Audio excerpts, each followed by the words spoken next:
In the following tutorial, we're going to take a look at using Photoshop to comp websites. Now, I have my 960 grid here. However, I have changed things. If I go to my 960 grid system, it's actually the size it is. And I changed mine from 12 columns to 10 columns, and I made it only 900 pixels wide. So it's maybe not the smartest thing in the world to do, but anyway, that's what I have in Photoshop right now, is a different system than the 960. It doesn't really matter exactly what grid system you use because you can design with lots of different ones, but you need to have one at least. Now, I've got a couple of different drawing things I just want to show you. One thing that you'll want to do is maybe consider making your header and footer and things like that. So I'll just quickly draw a little box that goes across here. And if I take a look at this, I'm going to zoom up and actually see how accurate I am. And you'll see I'm off. And even being off by 1 pixel is not good. So you need to make sure that you zoom in quite often to your work and see how accurate you are. And in this case, I was a full 2 pixels off on that side as well. So that is not good. You need to make sure that it's accurate. Now, one of the things when you're using transform, you'll notice that it's easy for you to go in between pixels, and that's why I'm getting these kind of soft blurry edges, and you want to avoid that. You want to make sure that your intersections are right at the full pixel dimensions, and so that's why you'll notice that with this I'm using a what is this? This is a live object, a shape object, and shape objects actually are not that effective in here. I would tell you that usually it's going to be better for you to actually have bitmap graphics. So I'm going to create a new layer and take that shape and actually turn it into a bitmap graphic just by merging the two layers together. And I don't know if you can tell, but I've actually got a little transparency right there on that edge. And I can show that just by duplicating that over, and you can now see that there is a difference in color. So that's one of the things also that you want to be aware of. Now, one of the things that I do sometimes to make sure that I'm getting the precise size is make a new document. So I'm going to make a new document that's 900 pixels, and it's going to be 150 pixels tall. Maybe I'll make it 180. In this way, this is going to be the size of my header. Now I can go ahead and fill that with some color, and maybe I'll make it stand out as being different. And then I'm going to copy that, or I can even design the different elements in here, and copy it in and paste it and use it. Oh, let me zoom out so I see the full extent, and then paste it. Now it looks like it's fitting pretty well, but if I take a look, you'll notice that I'm off by 2 pixels. Well, that's because this background is off by 2 pixels. So you also want to make sure that you're really getting your background to be perfectly in the center. And it's going to be really important for when you design things for it to be pixel perfect. Anyway, now that I have this image, this header, we can use that, snap it up to the top maybe, and we'll see that we're very accurate now. And now you can see when things overhang, such as right there. I've got an overhang of this one because it's not right on that corner. But it gives us more precision when we're using this grid system and really making sure that we use it accurately. And that's something that we really want to do. Make sure that you're doing.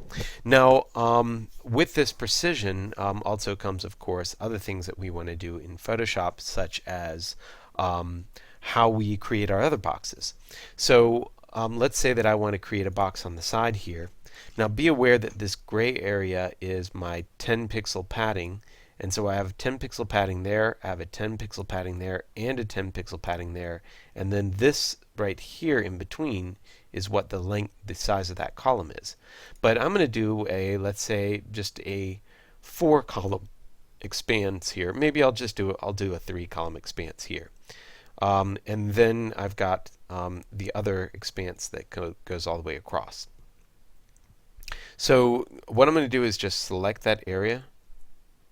Now I'm going to copy, and I'm on the layer 1, so I'm back on the background layer. I'm going to copy this, go to make a new document, and see what size I've got. Right now it says 261. Well, I know that I'm not going to have anything with odd pixels, so I'm pretty much sure that it's the width that needs to go there is actually 260. Now I can make the size that I need. Maybe that'll be 150. I'll fill that with color, copy it all, go back, and paste this thing. Let me paste it outside of, not in that. Now, when we go to look at this, we should be much more accurate. So now that's fitting right to the edge. And if I go and look at it, it's fitting right to the edge. So I'm being very precise about creating the shape to be the exact size that I need. And that's something I definitely want you to be aware of, is that you need to be that accurate when you create the shapes that you're going to be using in here. It's got to be pixel perfect. Now, there's some other things that we're going to be using, such as, let's say that I've got this box here, and I want to be able to add some text to this box. So this text will, say this is the side bar, and then content. And I'm not going to draw in real content right now, but I definitely want to fill this with white. There we go. There's my white text. And if we take a look at this text right now, this text actually looks pretty good, and that's because I've already been messing with this with the fonts. But we do want to make sure that we're using fonts that are web-safe fonts. So I'll go to Arial. And I'm using, since I've got kind of small text, let's do 12-point text. That's the typical text that you're going to find on a website, because I'm at 100% right now. And I'm going to make sure that I have no anti-aliasing. We might be able to go to crisp, but you'll see it does not look right. So typically, what you want is for small text, you want no anti-aliasing, and for large text, let's say if we were to cut this out and make that text in here somewhere. I don't know if it's going to allow me to, so I'll just duplicate that, I guess.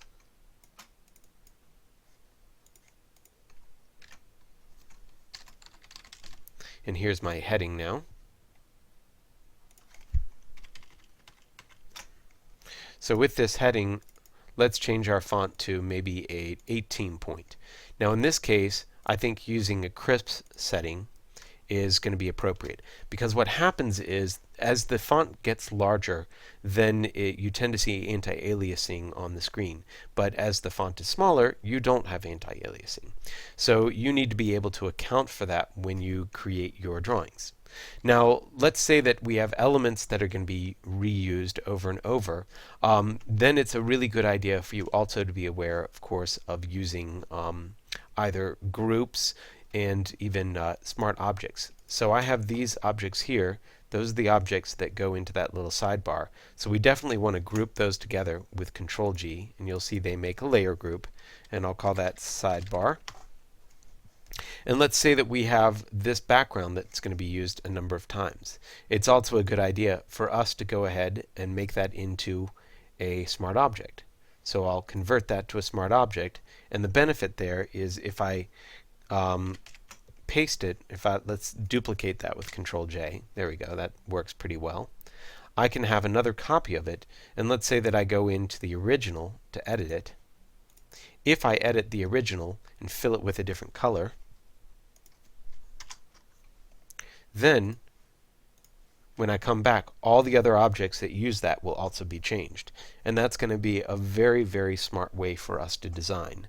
That way we'll get consistency in our design, and if we have 3 images that go across that are all the same width, they will actually be all the same width. So that's just about using Photoshop in an efficient and effective manner. Now, I should also point out that you can get your colors and everything from all over the place. I want you to research and resource designs.